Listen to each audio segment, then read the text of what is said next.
দৌড়তে করতে যাচ্ছি রে, এদিকে এদিকে। আমি এখন যাবো না ভাই, বড় বিপদ আমার। আরে ভাই বিপদ কিসের রে? শুনি যা।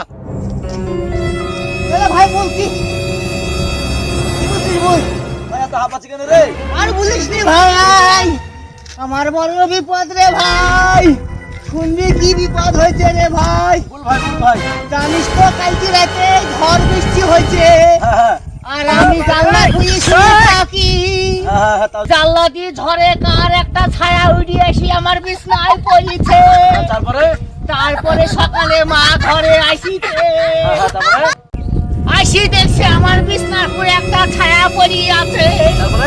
আমি ওই ছায়া কার জানিনি রে ভাই রে।